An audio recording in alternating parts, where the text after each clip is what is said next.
Hey guys, Level Cap here, and today in gaming, Battlefield 2042's discount draws scrutiny. CSGO might be getting a Source 2 upgrade, Bungie's head of HR stepped down, and much more. Today's Battlefield news is good or bad depending on who you talk to. The game is currently 34% off as part of EA's annual holiday promotions. That's a pretty steep discount considering the game launched less than a month ago. It's also free to play on Steam this weekend. Such a big discount so close to launch has frustrated some players who bought the game at full price before reviews exposing the game's issues were available. 2042 is in much better shape following some major patches, but it's widely criticized for its general design and gameplay. The conversation surrounding the game is still very critical, and the discount feels to some like a desperate move by EA and DICE to boost waning sales. It almost feels like history repeating itself since Battlefield 5 was also steeply discounted for the holiday season barely a month after launching. That game also launched to incredibly mixed reviews from players. That being said, Battlefield 5 also had a lot of controversy surrounding it that had nothing to do with the actual game design itself. Developer comments, a launch party hosted by DICE, poor communication, and other marketing issues heightened any criticism of Battlefield 5 to astronomical heights. The good news is, if you haven't bought Battlefield 2042 yet, you can get it for a bargain right now. And if you're still on the fence, you can play it for free all weekend on Steam. DICE undoubtedly has a lot left to improve with the game, but the recent patches have made a massive improvement, and if you haven't played the game or haven't played since launch, I'd say it's certainly worth coming back to try out, especially if you can do it for free. NFTs have become an incredibly controversial topic over the past few months. Critics of the emerging technology point to its massive environmental impact, potential for abuse, and lack of purpose. NFTs are often used to sell art on NFT and cryptocurrency sites, but in the past few weeks we've seen a massive push for them in games. Ubisoft have invested millions upon millions of dollars in NFT games and recently announced NFTs for their Ghost Recon franchise. The backlash from the gaming community was universally negative. The trailer announcing the Ghost Recon NFTs had over 40,000 dislikes before Ubisoft took it down. Internally, it sounds like many Ubisoft employees are on the same page as players. A new report by Kotaku highlighted several employees and developers questioning the company's NFT ambitions. They've shared concerns about not understanding what problem is being solved by selling NFTs. One developer asked if it was really worth the extremely negative publicity associated with offering NFTs.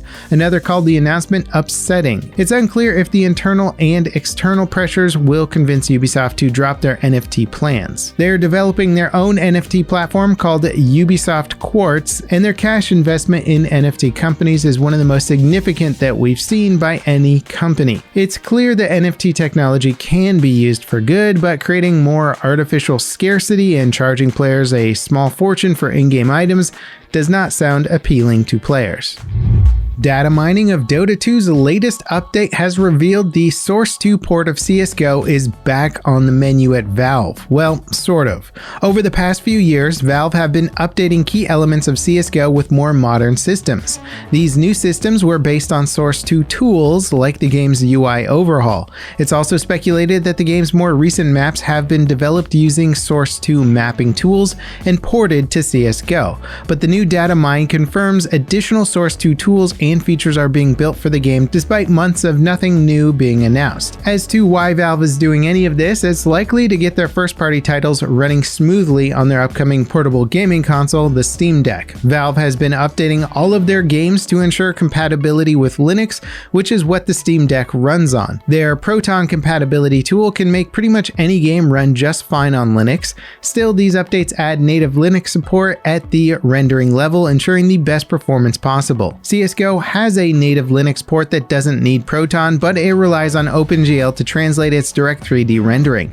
Valve just launched an experimental Vulkan renderer for CSGO on Linux. It offers significant performance gains over the OpenGL renderer at higher resolutions like 1440p and 4K, so it's clearly worth the effort and will help future-proof Valve's titles on Windows as well, since Vulkan rendering will be added to regular PC versions of CSGO in a future update.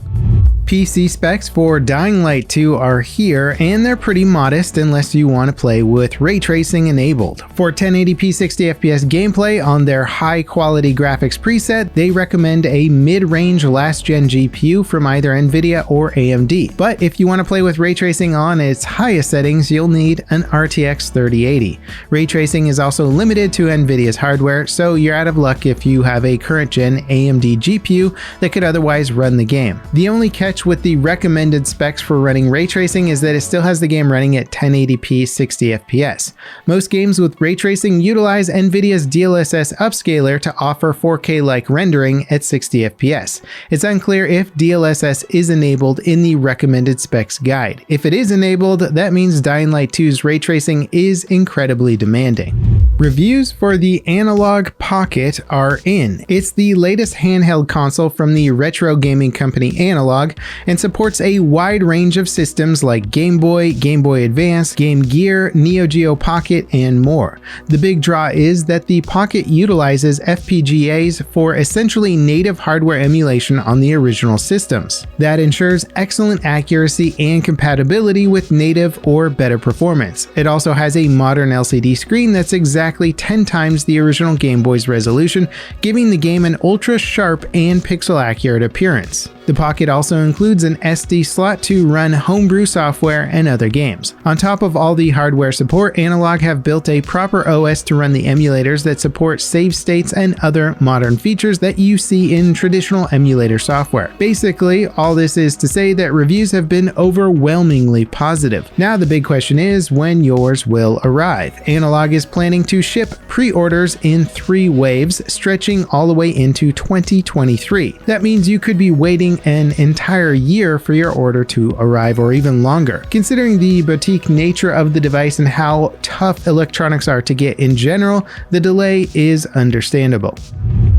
Bungie's head of HR, Gail Daunt, is stepping down following a report by IGN detailing the company's rough history with workplace harassment. That report outlined several instances of harassment and extreme crunch during Destiny 1's development. Interviews with current employees at Bungie suggest that those issues have remained an issue. Those employees say that they've seen the company trying to improve, but a lack of experience and direction has hindered that progress. Daunt is stepping down to make room for new hires who will hopefully bring a fresh perspective to the company's lingering issues. She notes in her resignation that she was also a victim of abuse at the company and that Bungie fired the man who harassed her. He was an executive at the company, and firing him indicates that Bungie doesn't sweep these issues under the rug like Activision Blizzard has in the past. Before we get to our final story, I just wanted to say thanks for tuning in. We'll have our weekly gaming news recap live tomorrow. Be sure to tune in for that in case you missed any of the big stories.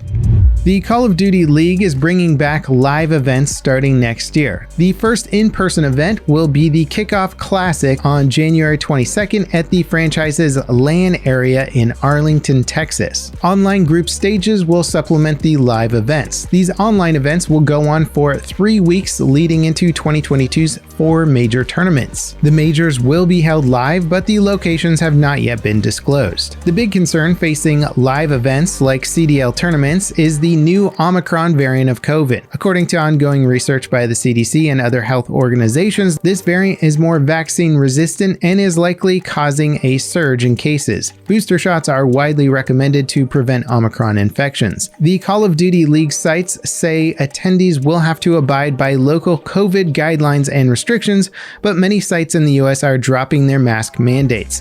Booster shots are widely available though, so they should be easy to get by the time the CDL event begins.